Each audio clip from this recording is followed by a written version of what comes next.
It's now my distinct honor and pleasure to introduce today's keynote. Chris Matthews has been following American politics since the first Eisenhower campaign. As a very young teenager, he became enthralled with the historic rivalry of John F. Kennedy and Richard Nixon. It was a time of big downtown rallies and ticker tape parades on Wall Street when supporters wore boater hats and bright campaign buttons. Hardly a decade later, he was engaged in American politics professionally. Back home from the Peace Corps in Africa, he was working in the U.S. Senate. Then came his tour in the White House as a presidential speechwriter, followed by his front row seat as top aide to the legendary Speaker of the House, Tip O'Neill. In the late 1980s, Mr. Matthews switched to full-time journalism, serving as Washington bureau chief for the San Francisco Examiner. In this capacity, he covered some of the great historic events of the late 20th century, including the fall of the Berlin Wall and the first all-races election in South Africa. He began his career on television in 1994 as host of a two-hour nightly program on the NBC-owned America's Talking Network. 3 years later, he launched Hardball, now on MSNBC, which was the title of the best-selling handbook on the real-life politics published in 1988. He has been on the air every weekday night since. In all the years that Mr. Matthews has been involved in the country's public life, he's kept an abiding faith in electoral politics, his quadrennial hope that the American people will make the best judgment on who should lead. He has kept that faith through war and peace, good times and bad, through great leaders and not so great. He has never lost his vigorous love of democracy and how it can serve to make this country, through all its challenges, a more perfect union. He is the author of 7 best-selling books, including Tip and the Gipper, When Politics Worked, Jack Kennedy, Elusive Hero, Hardball, How Politics is Played, Told by One Who Knows the Game, Kennedy and Nixon, The Rivalry That Shaped Post-War America. Now, let me tell you what I really think. American, Beyond Our Grandest Notions, and Life's a Campaign. His most recent book, Bobby Kennedy, A Raging Spirit, is available for purchase at today's event thanks to the Forum Club's partnership with the Palm Beach Bookstore. And we hope that you will all join us for a book signing in the lobby following today's discussion. So, without further ado, ladies and gentlemen, Chris Matthews.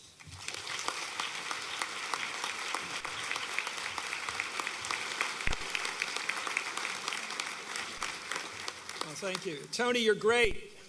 You're great. Sometimes I don't look forward to meeting with a group. This is the one I always look forward to speaking with. You're well off, which makes me happy. Nobody's starving in this room. It's great to come back. I love staying at the Breakers, by the way, even though the weather wasn't exactly wonderful. But remember when we had seasons? I used to remember we had storms in August. It was pretty predictable, even in D.C., and now you can't predict the day. It is great to come here tonight, and I want to talk about my book a little bit, but I want you to buy it, so I'm not going to tell you. Buy the book. Come on. You can afford it. Come on. What are you going to? It's cheaper than dinner anywhere in these restaurants. It's a lot cheaper than dinner. One plate's more than this book. Anyway, I'll stick around as long as I can. I have to do the show tonight here from Miami, so I have to make the drive down there, down. And so I'm looking forward to get on the show tonight. We're trying to figure out what to do tonight. I think we're going to do inside the Mueller operation, because it's sort of, I've said before on the air, it's an iceberg. You don't know, maybe the top 10% of it, but you don't really what Mueller's up to. The guy's got 60 top attorneys. He shows up, you never know where he's going to show up next. I mean, he indicts 13 Russians. Where'd that come from? If I were Trump, I'd worry about this guy, because he doesn't screw up. He is a pro, a Marine, a guy, not a hair out of place. Everything about the guy is organized. So I don't know what's coming, but we'll see. I want to talk about, Tony just mentioned some of the things I was lucky to cover. And I think the great thing about You know, we're the great country, and we sometimes forget it amidst our natural and democratic fights. We love to fight in this country. Everybody's a prime minister, everybody's a president. I love that. It's like Israel. It's not that bad, but it's close to it. Everybody likes to argue politics. And I do remember a couple events that I think are nice because they sort of confirmed what we believed in and we were taught in grade school. One is when I was at the Berlin Wall, the week it came down, and I was over to interviewing the people on the communist side of the wall. And I was going around to people and asking what was going on. It was raining one night, like this kind of weather, and it was at the East Paritzer It's on the east side of the Brandenburg Gate, and they're waiting for the gate to open. And I'm interviewing all these beat-up communists. They looked like they've been spent generations in misery. It was a terrible, sad-looking group of people just waiting for the wall to open. And I was going around saying, "What's freedom mean to you?" And I took German in high school and college. And I was going around asking people in my limited German what freedom, was ist Freiheit, to everybody. And finally I come to a guy, and he says, "Talking to you." Pretty impressive. And a nurse standing next to him said, "We couldn't do it 2 weeks ago." So everything we were taught about the communist world was true. There was no freedom there. And when the wall came down, there was freedom. So, and I do like Angela Merkel. I have to tell you, of all the world leaders, she's the most impressive right now, clearly. She has her act together. And in comparison to our president, he didn't look good. But some other world leaders, I also like Macron. I think Macron's great. I think he came out of nowhere like Trump did. Macron's great, and I love that little cute guy up in Canada, too. Justin, what a great name for him. Justin Trudeau. We all like him, he's cute.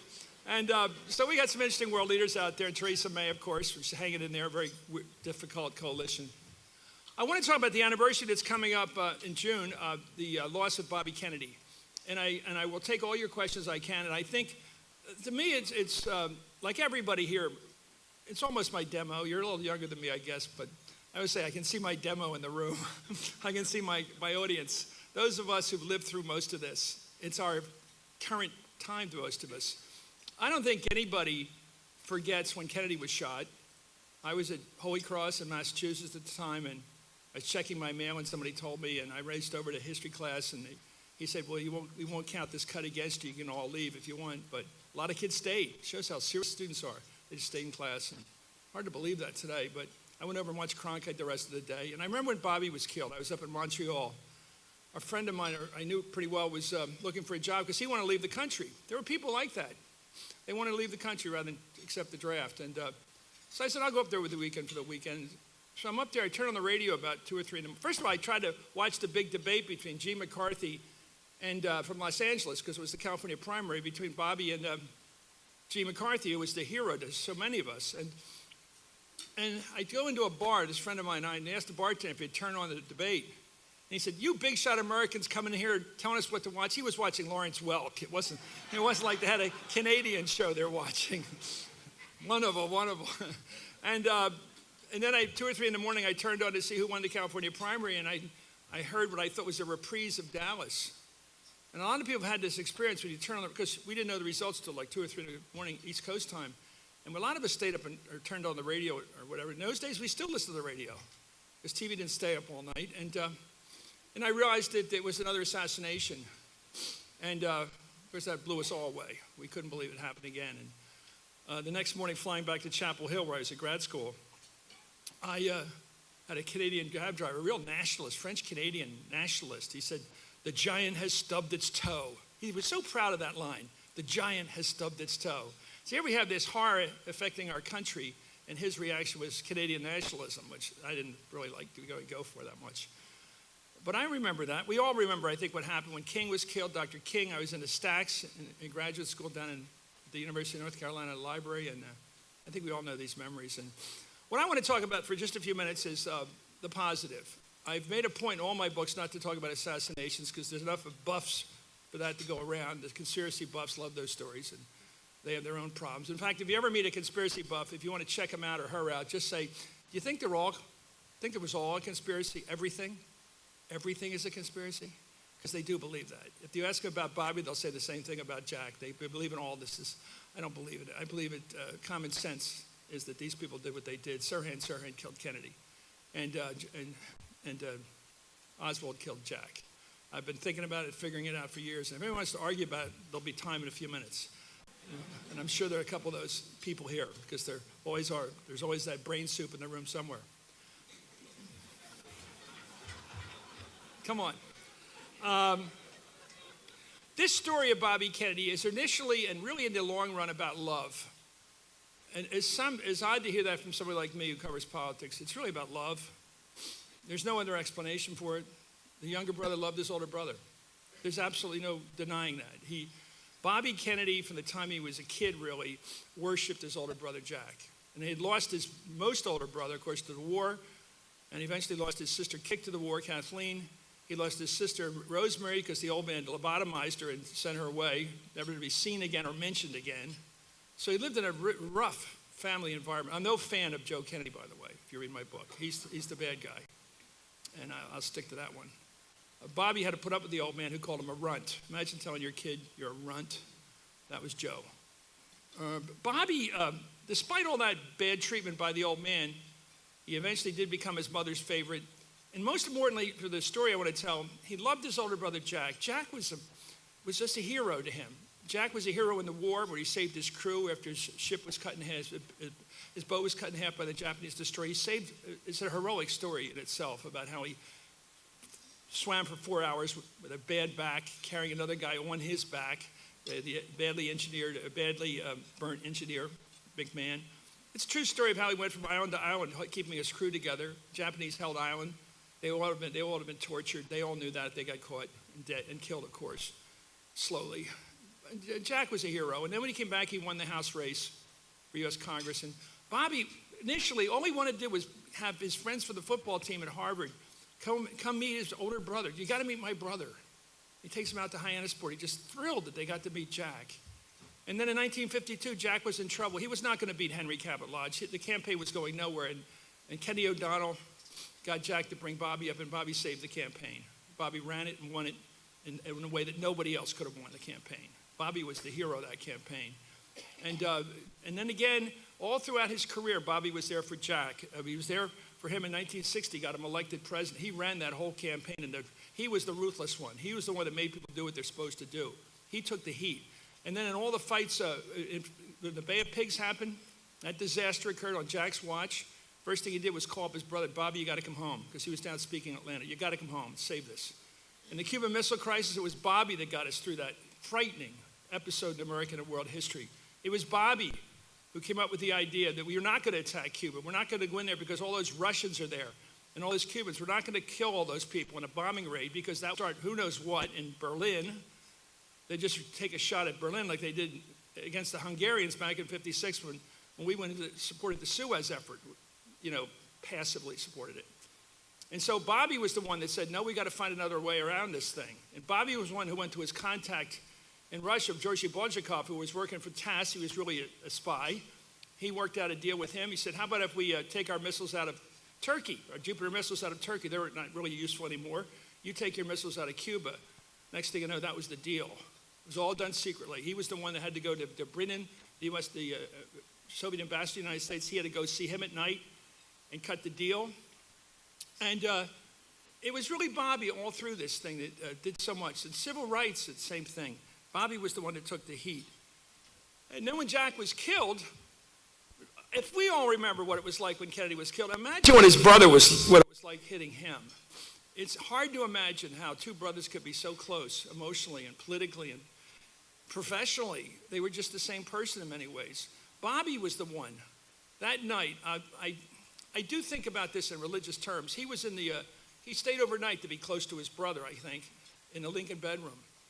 And Chuck Spaulding, who was chemically close to Jack, a really close friend of Jack, said that he stood out in front of the door and he heard Bobby talking to God. Why'd you do this, God? Bobby was very religious in a way that Jack wasn't. He was totally believing in his religion. And he wondered, why is this happening? Why is God doing this to him and to Hut? Why did he take away Jack? I think a big part of Bobby's life from 1963 to 68 when he was killed was trying to bring back Jack. He was trying to bring it all back, and he wanted to have back what he had with his brother. But along the way, Bobby became Bobby. Amazing. He was the one who fought for civil rights. He was the one that went to Ole Miss with federal troops when he had to and realized the anger of those white Southerners. And he said when James Meredith was threatened, he said to his top people, if anybody lands hands a glove on James Meredith, a black student, shoot him. That's how tough Bobby was. He was the guy that took for the Freedom Riders, and one of his guys, John Sigenthor, was hit over the head with a lead pipe. Bobby was blooded, and he was in the battle. He was with the Freedom Riders. He was the one that helped get Dr. King out of jail in 1960 by going to the judge. Bobby was always doing the spearheading work, the tough work, making the enemies down south. And when Jack was killed, Bobby said, I thought it would be me, because he was much more hated in the South, especially in Dallas. He thought he would be the one assassinated back then. So Bobby was learning all the time, and I think Bobby became even more so Bobby after Jack was killed. I mean, the thing about him was he went out there looking for things to do. The California farm workers, long before the concern about Chicanos, as we call them, Hispanic people, Latinos, he was out there worried about Cesar Chavez, breaking bread with him, ending his fast with him, taking sides with him against the farm owners because they weren't even allowing them to organize.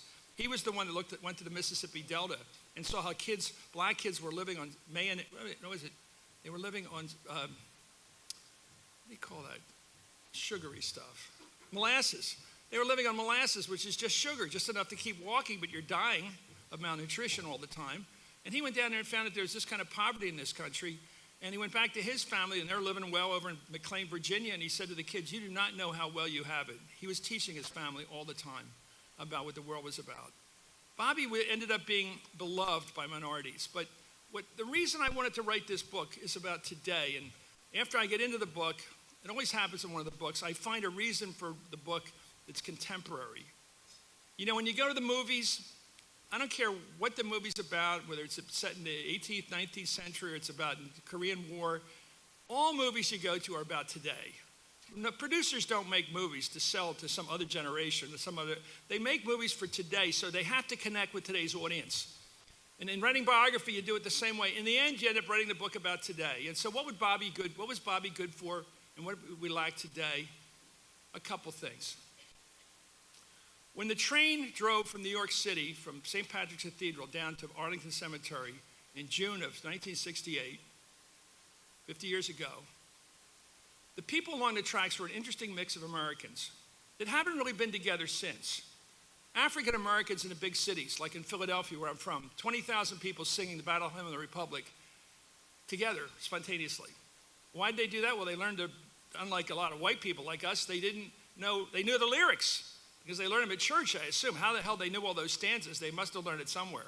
And they were all singing for Bobby. And in between the big cities, and between Baltimore and Wilmington and that whole Amtrak route we know so well, among those were poor whites like you can't beat, the desperately poor white people, all along the tracks, saluting. Boy, where's that Democratic Party today? That's gone. The white working class that had an affectionate patriotism for a Democratic leader, patriotic leader, they felt something for Bobby. And I think it had something to do with the fact that Kennedys all served in the military, that they were all incredibly anti-communist, that they were definitely patriots. Elite for that. They weren't too sophisticated for that. They were still, despite all their wealth, sort of old-time Democrats. They were anti-communists. And I think the working guy back then felt something for the Democratic Party that's going today. And you know what they did? They physically saluted. You should see the pictures of the number of these white guys all saluting a Kennedy going by. That affection for the party and for people like Bobby and Jack is gone today.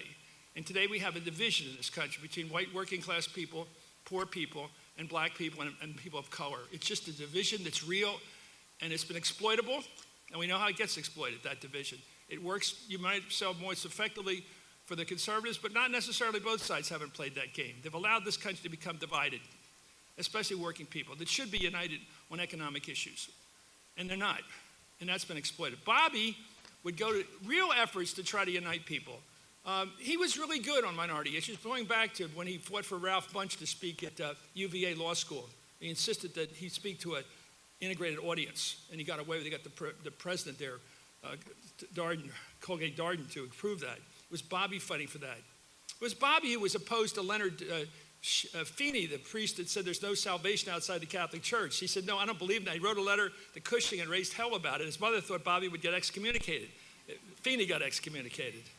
Bobby was always out for the little guy all the way through, but he also kept his roots. And Jack Newfield, one of my heroes, who wrote one of the best books about Bobby, said that he was for minorities, of course he was, but he was just as much for the white working class. He was for, when he said his people, Bobby's people were cops, construction workers, waitresses, firefighters. Those were his people. And I know this for a fact because I learned on Capitol Hill when I went there, the only liberal Democratic senator who regularly said hello to the cops when he came to work in the morning was Bobby Kennedy. The rest were too aloof. So they're looking in the middle distance and have big ideas, but they didn't have enough time for the real people they dealt with. Bobby said hello to the average person, and were the cops. And so I think that's worthy of attention today. Bobby would do things like go through Gary, Indiana, a working class Eastern European town with it changing to African American, obviously, like a lot of big cities were. And what did he do? He'd drive around the car with Tony Zale, the former middleweight champ who had fought Rocky Graziano, AKA Paul Newman, and somebody up there likes me. He had fought him 3 times and won twice. Of course, the movie only has him winning once. But he was the man of steel, they called him, in steel town. He had him on one side of him in the convertible, and Richard Hatcher, the first black mayor, on the other side of him, so he could express the unity he wanted to see. Bobby would make those efforts. Who's trying that today? Nobody. Nobody's making that effort on either side. And so I think this book has a lot of resonance today. As I said, movies are about today, and the best biographies are about today, and this one's about today. Bobby Kennedy was not some simplistic, he wasn't a liberal like Teddy. He wasn't quite as conservative as his brother Jack. He was himself, a hybrid, trying to figure things out. And one thing that'll come through with you if you buy this book is you're going to learn how a guy learns. Arthur Schlesinger once said politics is essentially a learning profession. That's another thing we're missing today. Politicians who actually get better. Does Schumer ever get better? Did any of these guys ever get better? I keep waiting for them to improve, and none of them improve. They do the same old stuff. Now, Trump shoots the moon. You heard that here. I figured the guy out. He shoots the moon. If you want to just figure out Donald Trump, left, right, center, angry at him, hate him, don't like him, sort of amazed at him, sort of in wonder at him, he shoots the moon in every hand. Every time something comes up, whether it's moving the embassy or whatever it is, he shoots the moon. He does the opposite of what you're supposed to do. He collects his hearts. He doesn't discard them. He works against the market, always, Trump. And that's what he gets away with. And so far, he's been able to keep up with this 40 to 45% in the country, which is probably enough to win. He's got a good part of on the curve that year when he runs again, if he runs again. So the Democrats' problem is they got to get somebody who can beat Mike Pence. That's how bad off they are right now. Ask yourselves, who can beat Mike Pence in Indiana? Who can beat him in Pennsylvania? Who can beat him in Wisconsin or Michigan? They don't have a candidate who can beat Pence. That's a problem. Who would have thought it would ever come to that? Because he reminds you of a character in the Da Vinci Code or something. He's Paul Bettany. Anyway, I found my way into the current times. But I think Bobby's a great antidote. We don't have a Bobby today. We don't have a Democrat who sort of can unite that I can see out there yet. Whoever comes to the fore and is worthy of our attention will do that, though. If they can't unite the old Democratic base across ethnic lines and racial lines, they shouldn't be the candidate. If you have another divider running and just takes their side of the pie, what good are they doing for America? You got to get somebody, a man or woman, whatever, black or white or whatever, somebody, and I'm not sure what the right combination is, to win against Trump. But in the end, you're going to have a leader to beat a leader. And somebody said, the wrong policies beat no policies. And right now you have a guy with, you might say, the wrong policies against no policy. I don't know what the Democratic position is on immigration. Please tell me before you leave today. What is the Democratic position on immigration? What is their position on tax policy? What's it on trade policy? What is it? Good questions. We know what Trump's policies are. And that's a start. Anyway, thank you for having me. I want to take all your questions. I think you'll love this book. Thank you.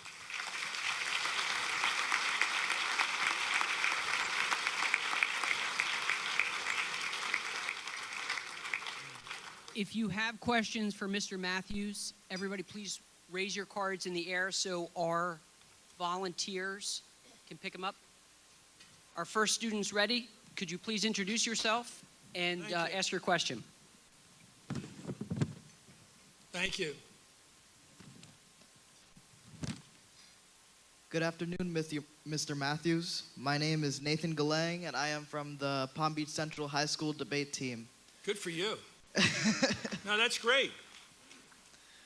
The Republican Party controls the White House and both houses of Congress, yet an unpredictable president and the extremist views of the Tea Party House Freedom Caucus have led to the resignation of 2 successive House speakers.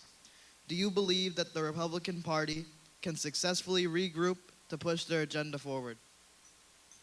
Well, I think Kevin McCarthy is very smart, and I think he will find a way to finesse his relationship with the Tea Party people, with Meadows and those guys. Don't you? I'm not sure he has a challenger that can beat him. To get, you have to get him. There's no doubt a veto effect of the 30 or so members of the Tea Party, the Freedom Caucus. But I think Kevin, I've been with him off the record, and I think he's very smart. And I think he knows the politics and the numbers really well, and he's going to have to figure out a way to get them aboard. The dangerous thing is he will become Speaker for a while. He may be a Speaker next year. I think it's more likely Pelosi wins next year, but we'll see. It's close. It's going to be close. They need 26 seats to pick it up. Historically, the party out of power wins 29 seats. You can't compare anything to history now, though. History's almost irrelevant now in terms of predicting numbers.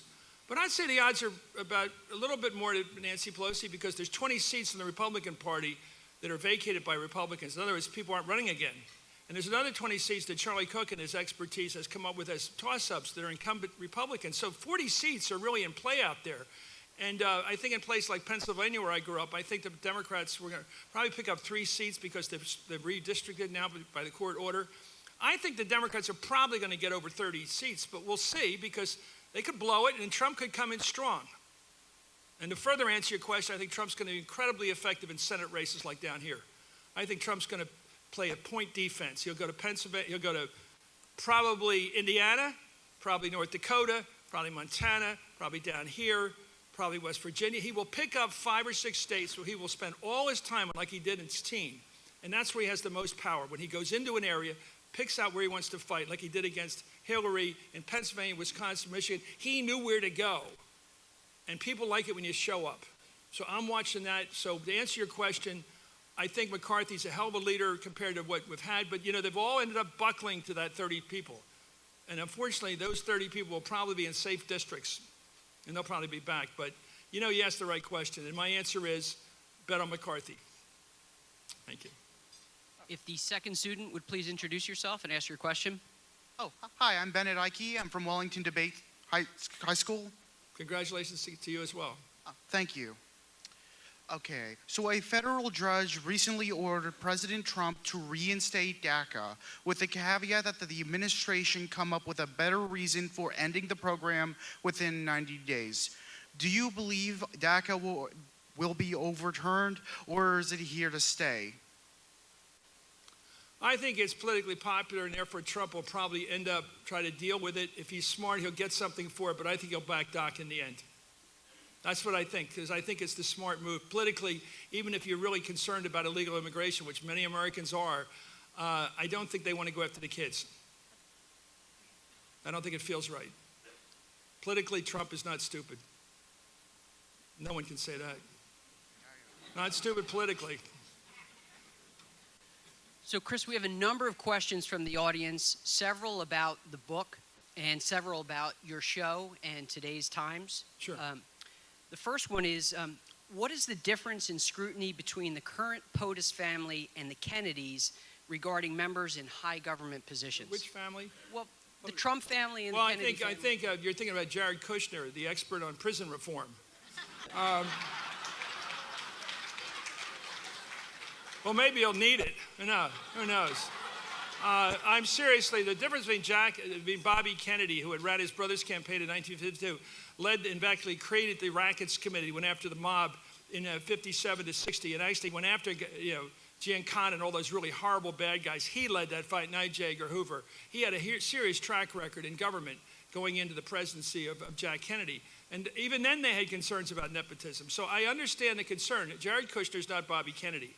And I think that's true. And now he's an expert on the Middle East. We'll see how the moving the embassy turns out. Nobody's done it before. We'll see.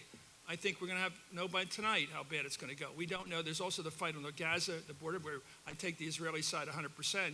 But on the moving the embassy, we'll see whether that was just troublemaking or not.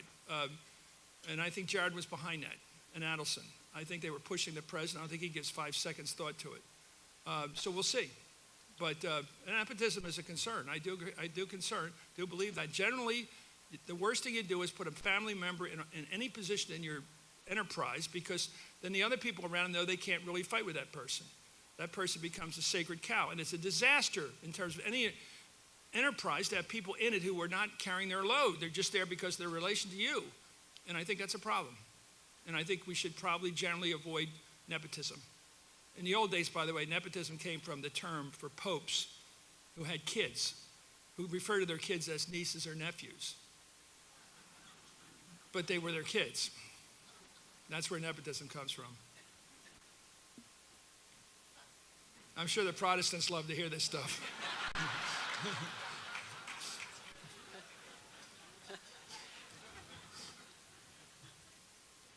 President Trump has made some moves with regards to North Korea. Do you see any similarities with the Cuban Missile Crisis or any type of... No, I think it's shooting the moon. I think it's this incredible sense of gaming. I mean, I don't know if he has good intel from Pompeo or the rest about whether Kim Jong-un will cut a deal, but I'm all for it. How can you not be for it? And I think I'm hopeful. I would deal with some of my people I work with. They said, let's be hopeful. Root against Trump doesn't make any sense. You're rooting against our peace. And I think you never know. I mean, what's this guy want? We know what Trump wants. He says he wants to get rid of their missile program and their nuclear weapons program, the whole thing. Well, maybe the best deal to cut is something like we cut with Iran. Maybe the best deal, negotiations are negotiations. They're not dictates.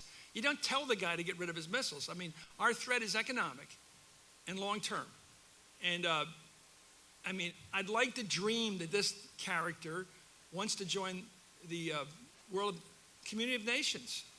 Erich Honecker was the last leader of East Germany. And we found out later that his biggest dream in life, this communist dictator, was to be received at the White House someday. We don't know how other people look at life. You got to figure it from their point of view. Does he want to somehow become part of some sort of coalition between the two countries? Does he want to? Maybe he has dreams of being elected to president of all Korea. You don't know what's going on in this guy's head. Who's going to tell him he's wrong? Hey, the haircut looks great, sir. You know, I mean, nobody's going to tell this guy that he doesn't look cool. So I'm not sure what kind of honest counsel he gets. I know he knocks off old generals and old uncles he doesn't like and puts poison in their cheeks or whatever. I mean, it's a pretty frightening character to deal with, but does he get any honest thinking around him? And then again, I don't think he's stupid either. And I think, first of all, we're up against some smart, we keep the idea, sort of like liberals, we think we're smart, nobody else is smart. I mean, that's what Republicans got their problems. They do, definitely their problems. The liberals think they're always smarter than the other side. They're not. They're just not smarter. That's their biggest, they went to Yale Law, that doesn't make you smarter, I'm sorry. That you got in meant you're good at taking tests. But life's not a test like that, it's not. And common sense can somehow dominate everything else in your life. And I think that maybe he's smart. I think the Iranians are definitely smart. And if you're an Israeli, you got to take seriously what they're up to. Even if they didn't have nuclear weapons, you have to think about who you're up against in the region. And but I think I'm hopeful, and I think Trump was right to try it. If it doesn't work, he just walks away. I don't think he's going to get hurt by it. If he gets up from that table and says, "I tried," I don't think that's going to hurt him. And I think he may not get the Nobel Peace Prize, although Obama got it before he even took office, which is the way to win it. That's how you know you got it, because you had it. But I think I think it's great that he's trying. It's again, I'll go back to the metaphor of shooting the moon in hearts. He always does the thing you're not supposed to. Move the embassy. Try to sit down with this guy in Singapore. I mean, he does the thing that most people don't do. He works against the market. And a lot of people's lives have been made that way. If you think about business, you do what nobody else is doing. That's where you make the money. You don't follow the market, you beat it, right? Anybody have any money here? I think that's what you do. So I don't think Trump, people say he's not as rich as he says he is. If he's even close, that's pretty cool. I mean, people like Zuckerberg and who's those guys in New York? Zuckerman, those guys, they all think he's like not rich enough for them. And Schwarzman, he's not in their league. He's still in a pretty high league. He's Frank Sinatra. He's what every little guy would like to be if they had money, right? It's not complicated. He lives like big gold tower, beautiful wives. He's got it all. He does what a little guy would do if he were a big guy. He's not some stoic rich guy that like Warren Buffett. Who wants to go live in Omaha and be rich alone? That's no fun. Why would you make all that money just to do that? You get money so you can have the girls and you have the big house and the airplane and all that stuff. And I think people root for him that way. That's right. I'm not much of a hater, so. I don't like Cheney, though. So Go ahead. in 2004, at the Democratic Convention, you were pretty clairvoyant in saying that you have just seen the next president of the United States. No, I said you've seen the first African American president. Oh, excuse me. You're right. No, I said that. Pardon me. It's on tape. No, you're right. You're right. I didn't read the question Well, he properly. cited me, and I've been around a long time, and I thought that speech about we're red, white, and blue American country. I think he was he was a little aloof. I think he went home at night and hung out with his family. He didn't hang out with the boys. He wasn't good at the schmooze part of politics. I think he should have done a lot more of that working with Republicans. But, he has led an admirable life. He's led the life of as a good husband, obviously a very good father. He's not going to get married again. He's not going to go chase girls. He's not going to do anything like that. You can tell they have a great marriage. You can tell that he's living the admirable life that most Christian conservatives would say is the ideal. And he has his values straight. Everyone out looking just for the money. He went back to his own community where he came from and tried to help people that came up like him. I think he did everything right in a moral sense. I don't think his politics were down on the street enough with real people. But you know what? There's a lot of hypocrisy out there. If he had behaved like Trump, he wouldn't have gotten anywhere in this country with conservatives. They would say, this guy's a louse. They would have said he's a louse. They would have said he's a no good person. So the rules keep changing. The mulligans are given out in the strangest places these days. I mean, you get mulligans by Tony Perkins and these evangelicals, excuse me. I'm not talking about the high church. No, I'm just kidding. But these evangelicals claim to be all about morality, and they're not. They're all about abortion rights, which I understand that, and I think the Democrats have overdone that one too. But everybody overdoes it now. Everybody goes too far. Vice President Pence, who we mentioned earlier, gave an interview to Andrea Mitchell last week. He said that the administration has produced over 1 million documents and been cooperative with the Mueller investigation, and it's time to end the investigation. Is he right? Where was he with Ken Starr, who spent 4 years going after Clinton? We're in the first quarter. I don't think, I just read a great piece today in the Times, and I think the Post actually had a long takeout today by Phil Rucker and some of those other brilliant young reporters. It looks like this thing's not going to go on forever. I think this guy's a steam engine, and I think he's moving. So I don't think it's going to be anything like the Iran-Contra thing went on 6 years, or the other one went on 4 years. It found its way to Monica. I think it's moving, and people that want it, I think there's a lot of desire to get it over with from people who are for it and against it. I want to know what happened. I want to know if there was Russian collusion. I believe that there wasn't Russian collusion by him, that he's not going to get removed from office. I think that's the only thing that's going to take him out of office. I think obstruction is going to be a problem, and his business dealings in the past we knew were always a little bit, dodgy. Everybody knew that. He didn't pay his bills. That's a problem. And he apparently paid Stormy for some reason. Never paid anybody else. And it's only... By the way, this is like the first successful Russian enterprise in history. This invasion, this intervention with they've never succeeded at anything before except this. So I think I'll be honest with you, the Senate's probably going to be more Republican next year than it is this year. There's not going to be a 2/3 vote for removal. If the House moves precipitously, it's going to hurt the Democrats. They got to be very careful. Jerry Nadler from the west side of New York's got to be careful. He is being careful, and so is Pelosi. They know if they look like they're trying to overturn an election by the American people, they're not going to look very good in history, and they've got to be careful as hell. With Nixon, we had the evidence. We had the tapes that he had tried to obstruct.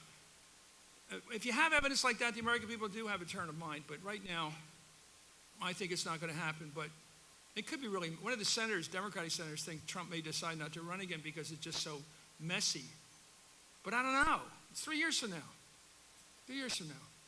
He may want to run again and win just to prove to his enemies, and I understand that part, just to prove your enemies wrong. And we'll see. We've underestimated him before. Kellyanne called me the night before the election last year and said, what do you hear about Pennsylvania? I said, well, it looks like 3 points. The fact that people from the Democratic side were saying 3 points, they should have said to themselves, why are we saying just 3 points? That's margin of error. Why did we keep counting on these polls to be so precise when there's a lot of people out there that were for Trump that wouldn't say so? And a lot of anti-Hillary feeling that wasn't expressed on the news because it wasn't popular to say so. There's a lot of anti-feeling about her that wasn't out in the news, and they didn't catch the impact of the Comey decision 11 days out either. So there are a lot of things we weren't able to detect, but this country is 50-50, pretty much, except for California and New York. They're Democratic. But the rest of the country, if you look at the map, by the way, when you go home today, look at the map, electoral map of 2016, and see the shining sea practically, Trump, with the exception of Minnesota and Illinois. It's right across the country. So the media's in New York. Well, maybe that explains some things. So speaking about the media, if you ask a typical Trump supporter, he would feel or she would feel that the media is against Trump and he gets no credit. Do they have any justification for that? Well, I tell you, I've never seen better enterprise by print television. The New York Times is unbelievable at providing news and covering this guy. The Washington Post the same way. I've never seen print. Print's not dying anymore. You notice? That's the big surprise of the last couple of years. That print we thought was headed to the graveyard. Look at our news, like the Philadelphia Inquirer I grew up with, it gets smaller and smaller. The Denver Post, these papers get smaller, physically smaller. There's no more ads anymore. Ads are everywhere else besides print. The money's not gone. I used to have the Emporium and a paper out in San Francisco, big ads. I used to deliver the Philadelphia Bulletin, as I used to say.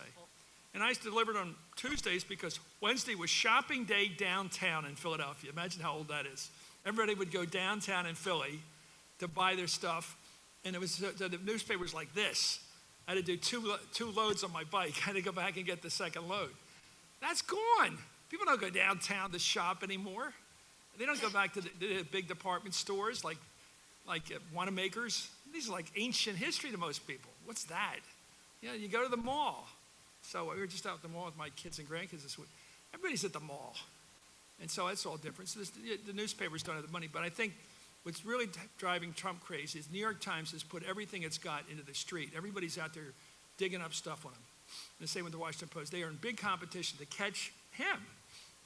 You can put any motive you want on it, but they're out there trying to get him, trying to catch him. That is a fact. You'll have 5 stories on Trump a day in the New York Times. That is unusual. And because people are eating it up. And I tell you, at 6:30 at night when we get the latest, it just comes right at us. I'll be in the studio, ready to go on live at 7, and I'll get a call from one of my guys, Robert Zelliger will call me and say, you won't believe it just happened. He doesn't even say you won't believe it just happened. Just guess what? And they'll put it up on the prompter. It's that hot. It'll come in at 6:30, sometimes it's 7:30 halfway through the show. There's something from the Times, the Post. And it's hot, and it's front page the next day, unavoidable. If I were Trump, I'd hate it too. But it's enterprise reporting like we've never seen. There are going to be a lot of Pulitzers out there. Ronan Farrow, the people are getting Pulitzers by breaking stories, but they're real stories. And Trump has more leakers than anybody. I was on the phone with Jerry Rafshoon today, and we worked in the Carter White House. We used to actually be loyal to each other. That's 100 years ago. I mean, you didn't rat out people when they said something they shouldn't say. Now you make a misstatement in a room, somebody sitting next to you is calling up the New York Times. What a hell to live in. Now that I just read that they don't talk anymore because they think the person next to them is going to rat them out. Aren't you allowed to say, screw that guy or the hell with him, or can't you express yourself when you're up against somebody? No, it's all gone now. Everything's out the window. So I keep asking these young reporters, is it getting harder to get the stories? They laugh at me. It's easier. They just rat each other out. I don't know, and that's one reason for Trump. You'd think Trump would be going, if it was Nixon, they'd be going crazy by now. All these people ratting him out, everything he does wrong, they tell you about it. He was angry yesterday. He was screaming about this. He won't get off this case. He won't stop saying why they raided Michael Cohen's office. And I go, I would drive me crazy. Trump does have a pretty good temperament to put up with it. Although, doesn't everybody love Ben Stiller as Michael Cohen? Yes. He's a friend of mine. I got to tell you, he does that kind of hooded, haunted look, and he's at the swagger and the haunting, checking out people, checking him out. Ben has got a new role here, I think. Yeah. It's Michael Cohen. He actually looks like him when he puts that face on. Anyway, that's where we're at. So the news cycle. So bottom line, Trump probably thinks they're all liberals, and they are, most of them are, I guess. But when I talk to these young reporters, I don't get any ideology out of them. I don't get anything. They're just hungry for the story. And it's a hell of a story that Trump's president. That's a hell of a story. Now, I get up in the morning and I go, Trump's president. It's still a hell of a story. And who would have predicted it? It's still amazing. And I think the Democrats haven't changed an iota since he got elected. That's why I think they can still get beaten. They haven't changed it. The Republican establishment is in retreat. They do what he wants them to do. And that's unbelievable. He still dominates the Republican Party. And the Democratic Party is still hoping for a break. But they're not doing anything. They don't have an opinion on anything. They don't have a position on anything. And they're waiting to get their break. That's the problem for them. So maybe I'll squeak by. I think I'll hold the Senate. I may hold the House, which would be a stunning news story. President Kennedy set the goal for us to go to the moon. As a nation, we rallied around the challenge. Is there a goal today that could create that same sense of national purpose?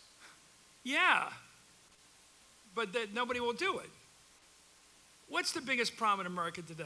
And that's the breakup of our culture between the middle of the country, which is practically all of our country, and the coasts. And Florida's kind of a mix. Florida's got everything. I always used to say with the hanging chads, this is a state of hanging chads. There's a New York, Brooklyn accents, and there's Southern accents. There's everything here. And you've sort of all the people, not retirees, but just kids who come down here to make their lives down here. And farming and everything's down here. And but what's really wrong with the country is that once you get to Reading, Pennsylvania, it's a different culture from Philadelphia. And then all the way across to Wyoming, and it's another culture from the coast. And I think a big part of this is just the way we live. We live in jets. And it's screwed up Congress. Jet travel screwed up Congress completely. They all go home every 4 or 5 days. They don't stick around and meet each other. They don't know. The wives in the old days, when it was all men, used to make friends, and then husbands would make friends. They sit around over a barbecue and actually get a little drunk. They actually got to know each other. That's gone. Now they go home on weekends. They go on these ridiculous meetings all weekend. Take a break, buddy. And it's gotten to be like they got to be home and tag up. And so the whole country's gotten to be like that. And so I would say, wealthy people have told me this, back when interest rates were really low, I think you can still do it, rebuild the country and rebuild the transportation system in this country. Like my wife and I have been lucky enough to be in China and Japan and Switzerland, Germany. Everywhere in the world, they have a transportation system that's fantastic. You get on the train, they actually have it on electronic lights when the train's going to arrive. 1 minute, 2 minutes. It leaves on time. It goes about 300 miles an hour. And your Diet Coke doesn't even rattle. Right? On Amtrak, you're in a buckboard. And you can't stand on that train most of the trip. It's a joke. Why don't we invest in that? I would rebuild the transportation system across the country. I took my son Thomas on a trip to LA. It's okay from New York to Chicago. It's still a fun ride. You leave in the afternoon, late in the afternoon, you get to Chicago at 9 in the morning. It's kind of neat. It's sort of Courier and Ives in the winter. You see all the little towns in Indiana and everything. But then you have this long haul from Chicago to LA. You don't want to do that. The only people on the train are the Mennonites, I think. By the way, they don't have any face cards, Mennonites. I learned that when I took the trip. They have numbers. They don't believe in royalty, I guess. I can be careful here. I thought they were Mennonites. I don't know what they are. Maybe they're just people that didn't like face cards. I have no idea who they were. But I think we should spend the money and build this country so that the Kansas City comes back and St. Louis comes back and Cleveland, all those cities are all united by rail. And I think if this country got used to traveling into the country again and reunited the cultural burst to the coast, we'd have a more interesting country and a united country. But as long as we get further and further apart from each other, we're going to have problems. And it's not going to change because of TV or anything like that. People have got to start moving amongst each other again. We have to be a united country again. And I think it's a real problem that the hollowing out of this country culturally, where it's just that. 90% of the country separated from the 10% on the coast. And we're going to continue to have electoral college problems because the big cities still have a lot of people in them. And they're going to say, how come we didn't win by popular vote? What's the matter here? Well, we're a country of states, and we got to go back to it. But this is going to take commitment. And Trump promised to do it. He promised he's going to rebuild Penn Station in New York and LAX Airport and everything else. He's going to make it like as good as Joburg, at least as good as Johannesburg, which is what we'd like to aim for. And as my hero Pat Moynihan once said, you arrive in New York, you should arrive like a prince, you arrive like a rat. You climb up from the ugliest station in the world, Penn Station. It's horrible. You can't believe you're in New York City. And so that's what I would do. I'd rebuild the transportation system of the country. I'd spend the money now. And let's see what kind of a country we are in 20 or 30 years. I think it'd be a much better country in 20 or 30 years than we are now. And if you don't build for the future, what are you doing? And I know the trucking lobby won't like it. That's probably what happened to the trains, but the truckers, the Teamsters. But all I can tell you is nobody's talking like this. Democrats are afraid to spend money. Republicans don't want to spend money, so nothing gets done. They spend on tax cuts. Tax cuts. We'll see what happens to that. But I think Trump gave it away. He promised to rebuild the country. He promised no more stupid wars. A lot of things he said were very attractive to people like me. And then he didn't do them. That's a problem. We'll see. Ladies and gentlemen, the Q&A is now complete. If you'd like to join us for the book signing in the back, Thank you. Chris, thank you very much today Thank you. for coming Thank today. you.